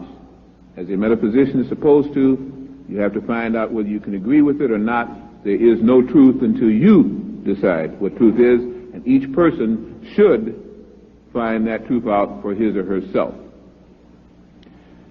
Human, by which if you look in the encyclopedias and dictionary, it says we're all human beings. That's a lie. We are not all human beings. Human is animal man. Hu was a god Hu, which ruled the lower planes, again, under the old teaching of the ancient Sudanese and Nubian people, and later on the so-called Egyptian people, which was a mixed race. You're going to find out just how mixed in a minute. Human did not come from God, or what we call the Creator, but from lords, or which we now call the Lord God, and animals. They were a creation by scientists who we now refer to as Lord gods. And they made human by engrafting and changing the animal life at different times as they found it on this planet and from other planets, and dropped them off here. God-man, this is the key, and the ones that had the key to the Sphinx and the pyramid, were from the sons of gods, or which we now refer to as the angels. And they were a cross between mankind and the sons of gods, or the angels. Understand this, in fundamentalist teachings, angels are those spirits who represent the Most High and who fly around with wings and live whether it's in Herod or some of the lower heavens, and do the biddings of God himself. That is a fundamentalist interpretation. I do not decry a religion. I do not argue religion. I say that is only one interpretation of an angel. The other is those who mastered the angles, those who could bend light rays, those who understood the four pillars of the sacred sign of the swastika, which was not called the swastika, but a whole different name. It mastered those who could understood the four rays of consciousness necessary to exist on the fourth dimension, which Earth was supposed to have been into millions of years ago, but got held back by humans. Now, as humans who are going to begin to die out, and the sons of God must come to the fore, so the angels can return, that awakened person is the one that will now go through changes like you have not seen, as he attempts to throw off the dross, the animal, and come into his own consciousness. Mankind came from the lords of different planets and was soulless and could not reproduce. I repeat the three. Human, animal man, made from animal species both on this planet and other planets. God-man, the sons of God, and also sometimes interpreting with mankind, a made person again by Lord gods on other planets. And mankind again by strictly the lords of other planets in this one. Obviously, you can begin to see what I'm inferring. This has nothing to do with the Creator, the prime causation, the cosmic universal logoi. This has to do with people who evolve up the ladder, and because of their knowledge of genetics, their knowledge of geography, their knowledge of astrology, their knowledge of astrophysics, when they come to a planet, you treat them like gods. All of the series that you see now, Babylon 5, Deep Space Nine, and all the rest of it, are trying to show you what really may exist in this system and in other systems to let you come into what is now called the planetary brotherhood. To awaken from the idea that you are a lone important species, you are not. But now the Earth is becoming an important place, as we'll find out for numbers of reasons over this weekend, as we get deeper even tomorrow than we're going to go tonight. This is to awaken those who are not soulless, but have deep spiritual souls. One of the things that black people have found consistently is that in the face of adversity, they sing. In the face of adversity, they can laugh. In the face of adversity, they come together as a unit. And one thing seems to bother them. They know that they're supposed to worship something. They know that they're supposed to be spiritual entities, but they're not finding the results sometimes strong enough. They have found that in following religions fervently enough, really getting on fire with it, miracles do happen. But down deep, they're not satisfied because they still feel there ought to be a shortcut, and they know that something's there, but it's just not quite right, and daggone it frustrates me no end. How many have actually felt like that? Don't lie, if you haven't, you haven't. Most of you do. That's why the churches now, the people are going to the strongest word, the best choir, and the best place where they can also make money and meet good mates, and they're falling away from little churches that just can't make it anymore. Fundamentalism is separating from the advanced spiritual person. Again, I say this, and don't say I came here and talked about the churches and put them down. I'm not. Let each person go to any church they choose. It is their choosing. They will be responsible for their own souls if they have one. I'm saying that there's a difference between a spiritual person and a religious person. A spiritual person does not need a church, for the home and temple of God that they find their souls in is the church, and how they keep it clean and how they keep it out of ignorance and what they do with it shows their manifestation of the God life.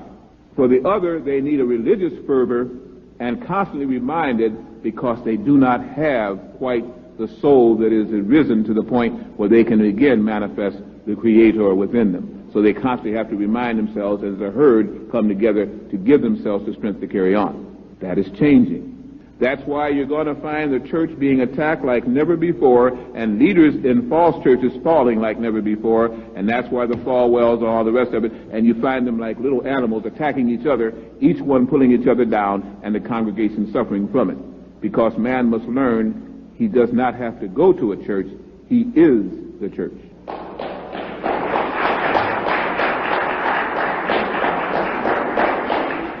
The temple of the living God is not just a folklore or a little thing that is said. The skull that you have, when properly understood, is a temple.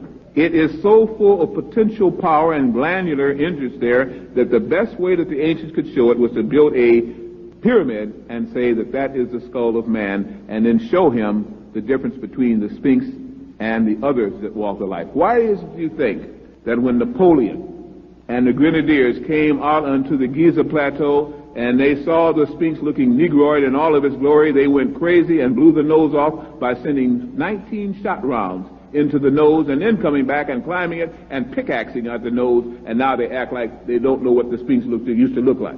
Why they don't, I don't know. They drew pictures of it and they saw what it looked like. It was a negroid looking person looking outward, eastward, and it showed again that in front of this big pyramid they put this skull and this animal. Three of the secrets of this pyramid, and there's 7 secrets of the pyramid. 3 of them is that the head of the man on the Sphinx and the body of the animal simply shows that, if you notice, there's wings on the Sphinx, there's scales on the Sphinx, there was a tail on the Sphinx, there were claws and hooves. It shows that everything that moved, crawled, or flew on earth was subjugated or was dominated by the chief creature of earth, the Son of God, the man's head. But everything on that man's body of the Sphinx needs those other things to survive, until which time its consciousness rises enough and can outgrow them. It can eat fish. It can eat anything that moves and crawls, snails and everything else. It can breathe in air and live very well on that air if you would. I appreciate that very much. And live on that air if you would. It can do more things by adapting under different vibrations. It can consume everything on earth and live on it, even to the herbs and the berries, if it goes up that far.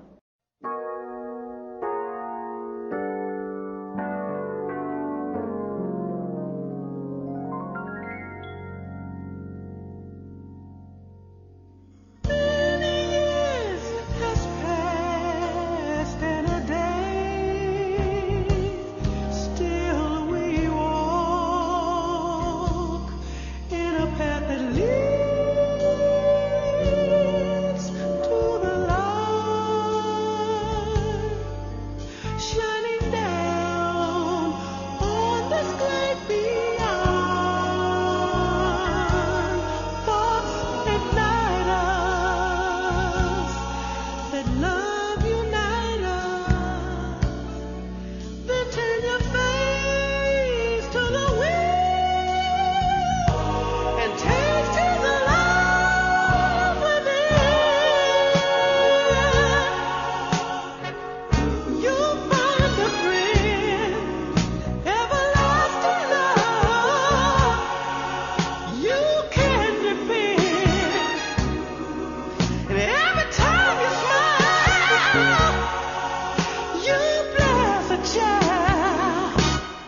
must make our brothers see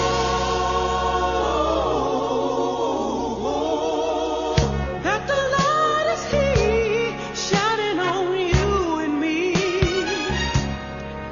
and the living gate roads we must pave. Looking through each other's eyes, humanity will rise. Yeah, love. Hey, yeah, love.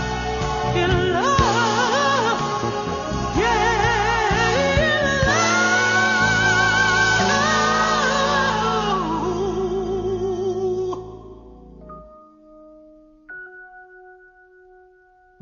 And our spirit